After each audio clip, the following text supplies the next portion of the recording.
My friend, kupata power sio rahisi. Na mimi nimesema kitu moja.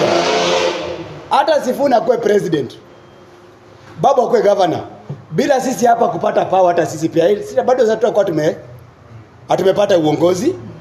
Sisi tunataka kuhakikisha kwa hiyo meza tuko na MCA, tuko na MP na pia tuko kwa ile meza. Then kitu kingine tunataka kusema hivyo, ile meza ile wale watu wanakaa hatutaibembeleza.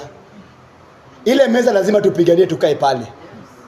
But usikae pale tukisema teo ile meza kuna mtu aliamsha Sifuna atakuwa president.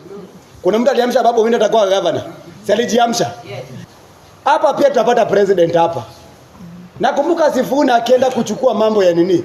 SG. Aliamka tu hivi mara moja na alikuwa na watu nyuma yake, si ni SG.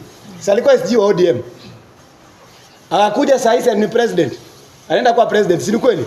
The same na Babu. Mbona sisi tunalia? Twendeni kwa mtandao zetu, twendeni kwa ground. Hapo ndo tutapatia uongozi. Kitu kingine nataka kusema, hapa tusilie certificate na nyimwa. Pale ukionekana ukifanya kazi, hautanyimwa certificate.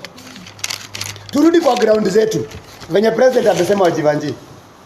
Turudi kwa ground. But hakuna haja tukitoka hapa, wewe unaenda kwa nyumba umekaa tu. Then sika certificate, wewe unataka certificate. Hata tukikupea na hiyo certificate utaanguka nayo. So tunataka ule mzee tukimpea certificate, anaenda kupita hiyo certificate. Ebi imagine nimekuja Westlands uliza Sunday watu wanijui. Then wanataka Sunday apewe certificate. My friend, hata kama sisi tuko hapa kama youth leaders, hata ukitaka hiyo certificate, wewe pia fanyia kazi. Na juzi tuliniambia nani Amilo. Juzi tulisema kama kuna MP wa Linda Mwananchi wa Westlands bila kutuhusisha sisi wote, ili tumfukuze. Yes. Hakuna venye sisi tunafanya kazi alafu ya kuja pate tu ground iko sawa.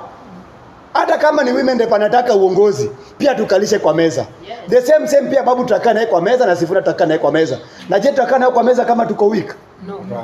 Hata Babu pia anataka watu strong. Ungeenda Homa Bay ungejua nini nafanyika pale. Na Kenya watu walikuwa wanafaitia Homa Bay, si ati ni kitu kingine ndogo. Kila mtu anafaitia power. Na the same si pia tunataka hiyo power. Because mimi Sunday sitakubali 2027 nikuwe nje. Ili chochote ifanyike lakini tukue ndani wote. So kama unajua wewe uko mwoga hapa, heri useme tu mimi sitaki youth leader.